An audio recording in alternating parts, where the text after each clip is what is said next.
안녕하세요. 안녕하세요. 네. 이사는 크게 봐서 저 차트 보시다시피 두 가지가 있습니다. 네, 여기 차트를 지금 준비를 했습니다. 네. 이사의 종류. 일단은 일반 이사, 포장 이사. 네. 예. 일반 이사라 하면 과거 재래식 이자죠. 네. 고객들이 자기가 짐을 다 싸고 네. 그리고 운반만 업체에 맡기고 정리를 또 본인이 해야 되고 물론 큰 짐 같은 건 다 정리를 해드립니다. 네. 그리고 비용은 계약 당시는 비용이 싸지만 뒤에 부대적인 거 식사비라든지 기타 그런 걸 다 내셔야 되니까 네. 따지고 보면 그게 결코 싼 건 아닙니다. 네. 계약 시만 싸고. 그리고 포장회사가 두 번째로 있는데 네. 포장회사는 업체에서 전체를 포장을 다 했어. 그리고 운반하는 과정까지 정리하는 것까지 다 토탈 이사를 전체적으로 다 해드리는 과정을 포장이사라고 합니다. 포장이사는 비용은 초기에는 많이 드는 듯 하지만 따져보면 그게 훨씬 싸게 느껴질 때가 많습니다. 네, 지금도 박혜돈 선생님 말씀하셨듯이 포장이사가 저렴할 수도 있는데 좀 가격적으로 보면 만만치 않다고 느껴요. 그런데 포장이사를 할 때요. 제가 보니까 어떤 집은 두 부부가 다 자리를 비우시는 거예요. 그분들에게 다 맡기시는 거예요. 그건 어떠세요, 주부님? 그러서는 절대 안 되죠. 네. 예, 저희가 이사업체와 계약한 대로 잘 하고 있는지, 또 개인적인 당부나 부탁들을 잘 처리해주고 계신지, 이삿짐을 쌀 때부터 다 처리하고 돌아가실 때까지 꼼꼼히 살펴야 합니다. 네. 포장이사 하면은요, 많은 분들이 이사하기 전에 뭐 대략 견적을 내서 이사를 하는 거는 다들 알고 계시는데, 계약사항에 대해서는 잘들 모르시는 것 같아요. 그래서 계약서와 함께 포장이사 할 때 주의해야 될 점을 차트로 한번 준비를 해봤습니다. 첫 번째, 관어업체인지 확인을 하라. 이건 어떤 의미일까요? 예. 이사업체 중에도 소비자는 고객들은 잘 이해를 못 하시지만 관청에서 허가, 과거에는 허가고 지금 등록이거든요. 네. 그러니까 사업할 수 있는 자격이 있습니다. 아. 자격이 있는지 없는지 확인하시고 자격이 있고 없고 차이는 실제로 이사하고 잘못됐을 때 책임이 있고 없고 그러니까 관청의 힘을 빌려서 보상을 받을 수 있느냐 없느냐를 결정할 수 있는 겁니다. 상당히 중요합니다. 아, 중요한 거군요. 네. 자, 두 번째요. 두 번째 보겠습니다. 싸다고 무조건 결정하지 말자. 아, 근데 이 금액적인 부분이 또 사람 마음이 또 왔다 갔다 할 수 있는 부분이거든요. 안 그렇습니까, 네. 김미리 씨? 그럼요. 가장 중요하죠. 예. 싸다고 무조건 결정하지 마라. 중요합니다. 싸면서 잘하는 업체도 잘 고르시면 있습니다, 물론. 네. 그렇지만 대체적으로 이제 경쟁에서 떨어진다든지 서비스가 좀 떨어진 업체는 싸게 불러놓고 나중에 결과적으로는 뒤에 옵션을 잘못 기록하고 계약서에 잘못 기재해놓고 뒤에 가서 추가해서 오히려 나중에 가면 바가지를 쓰는 그런 사례가 생길 수도 있습니다. 네. 그래서 그 가격은 계약할 때 꼼꼼히 하셔야 됩니다. 네, 꼼꼼히 짚어봐야겠습니다. 세 번째 보겠습니다. 귀중품은 따로 보관하자. 혹시, 이선아 주부님, 이사하시다가 귀중품 잃어버리신 적 혹시 있으세요? 어떠세요? 제가 한 번 경험이 있는데요. 아, 있으세요? 예, 일단 이사 전에 기중품을 다 잘 챙겨서 다른 곳에 보관을 했습니다. 근데 마침 그 전에 잠깐 하고 있던 목걸이를 네. 당일날 저녁에 풀러놨는데 아침에 그곳이 분실된 적이 있었어요. 아니, 얼마나 속상하겠어요. 사실은 귀중품을 잃어버리면 그 책임은 정말 누구한테 있는지 난감하거든요. 맞아요. 예. 예. 기중품 같은 경우는 보통 계약서 뒷면에 보시면요. 네. 기중품은 꼭 본인이 보관하라고 되어 있습니다. 그러니까 현금, 유가증권, 기금속 또는 골동품은 고지할 의무가 있고요. 이런 경우에는 고지를 받고도 안 치워놓으시면 나중에 책임을 묻기가 상당히 어렵습니다. 네. 단 그 물품을 미리 고지하고 이거는 별도로 관리해 주십사라고 했을 때는 그거는 계약서에 기록을 해놓고 책임을 맡길 수는 있지만 그렇게 하지 않고는 책임을 지을 수가 어렵습니다. 아, 그러면 계약할 때 뭐 꼼꼼히 짚어봐야 할 주의할 점이 있을 것 같은데요. 네, 계약할 때 꼼꼼히 짚어볼 일이 많습니다. 차량이라든지 네. 차량을 그 계약서에 기록한 대로 제대로 왔는지 안 그러면 나중에 그걸 체크하기 위해서는 꼭 기준이 계약서거든요. 네. 그래서 네. 꼭 그걸 기록하시고 그리고 인원이 몇 명이 올 것인지 작업자가 몇 명인지 그런 걸 꼼꼼히 다 하셔야 되고 특히 또 옵션 때문에 서로 나중에 분쟁이 참 많이 생깁니다. 맞아요. 그래서 사다리 차를 서기로 했는데 안 섰다, 안 서기로 했는데 섰다, 뭐 이런 여러 가지들이 있습니다.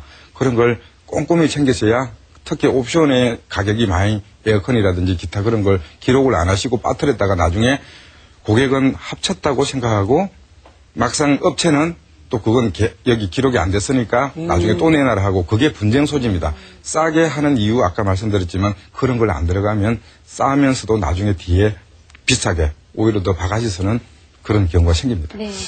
모든 상황을 다 계약서에 꼼꼼히 기재하셔야 되겠습니다. 네, 자, 네 번째 번째. 보겠습니다. 견적서를 받아두고 서면 계약을 한다.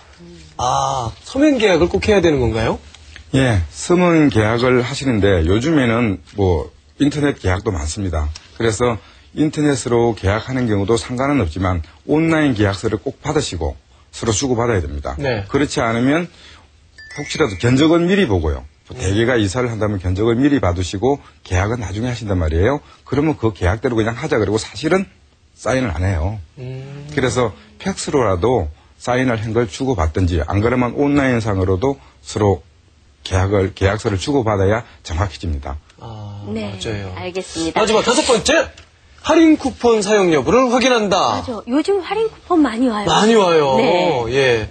요런 쿠폰들 정말 잘 활용하면 도움이 많이 될 것 같거든요. 예, 잘 활용하시면 도움이 됩니다. 네. 그렇지만 참 주의하셔야 될 일은 네. 할인 쿠폰은 광고지에 불과한 것도 상당히 많습니다. 아, 그렇습니다. 그래서 할인 쿠폰을 내용을 잘 보시면 그 기록은 다 돼 있습니다. 그 안에.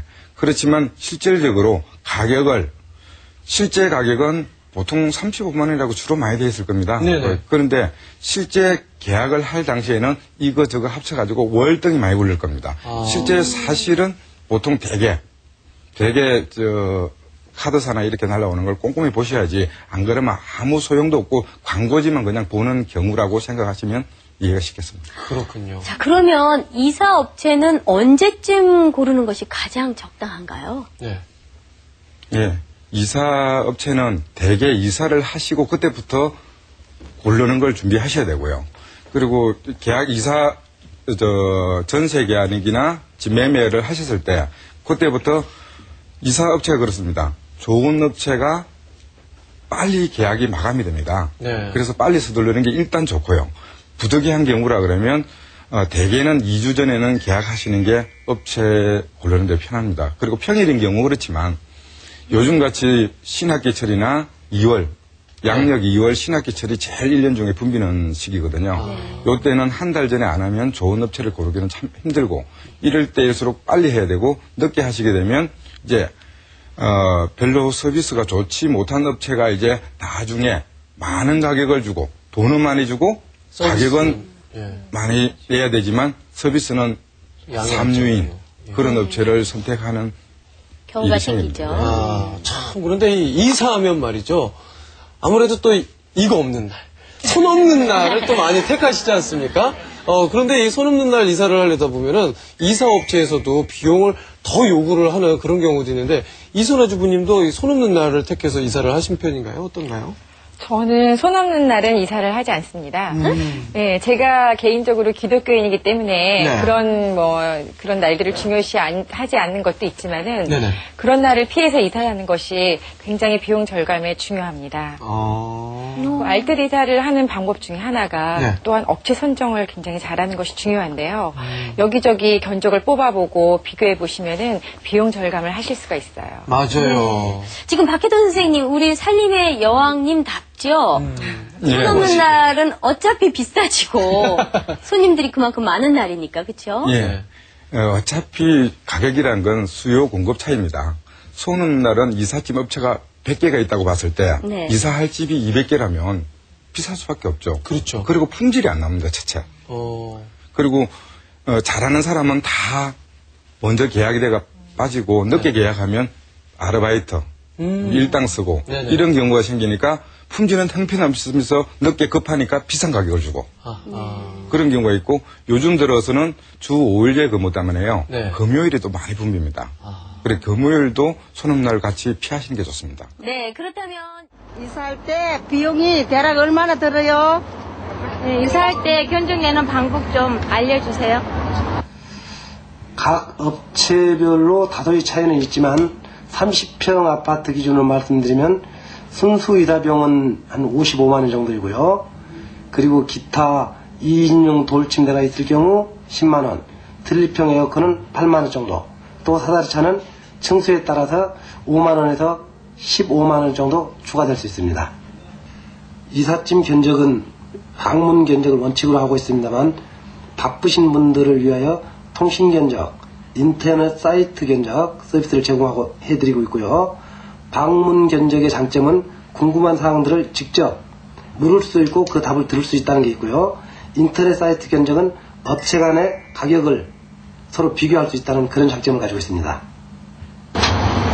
손 없는 날에 이사해야 한다고 하는데 대부분 손 없는 날이 언제인지 잘 모르거든요. 손 없는 날은 언제이며 그리고 비용 차이는 얼마나 되나요? 손 없는 날은 쉽게 말씀드려서 음력으로 9일, 10일, 19, 20, 29, 30일을 말하며 이사 비용은 평일에 비하여 10만원에서 20만원 정도 추가된다고 생각하시면 되겠습니다. 원룸 이사하고 용달 이사하고 비슷한 것 같은데 어떤 차이점이 있나요? 용달 이사와 원룸 이사의 차이는 용달 이사는 차량의 크기를 말하는 것이므로 1톤 미만의 짐을 옮기는 것을 말하며 원룸 이사는 가옥의 구조를 말하는 것으로서 짐량이 1톤 혹은 2.5톤 때에 따라서는 더 많은 양의 짐이 나올 수도 있으므로 용달 이사와 원룸 이사는 분명한 차이가 있습니다. 이사를 할 때 소득공제를 받을 수 있다고 하는데 꼭 부양가족이 있어야 하나요? 결혼 후 경우가 아니면 단독 세대주 이사는 인정하지 않습니다. 또한 가족과 함께 거주하다 혼자 단독 세대주로 독립하여 원룸으로 이사가는 것도 인정하지 않습니다. 등본상에 자신이 세대주임과 동시에 부양가족이 1인 이상이 있어야 합니다. 이사 소득공제를 받을 수 있는 대상이 따로 있나요? 그리고 된다면은 어떤 자료를 준비해야 되나요? 총 급여액이 2,500만 원 이하인 근로자만 이사비에 대한 공제를 받을 수 있으며 근로자 본인과 생계를 같이 하는 가족이 함께 이동하는 경우 공제를 받을 수 있습니다. 따라서 가족과 함께 살다가 혼인 등으로 분가하는 경우에는 이사비 공제를 받을 수 없습니다. 이사비 공제를 받는 데 필요한 서류들로는 주민등록 등본, 주택매매계약서 또는 주택임대차 계약서 사본이 필요하겠습니다.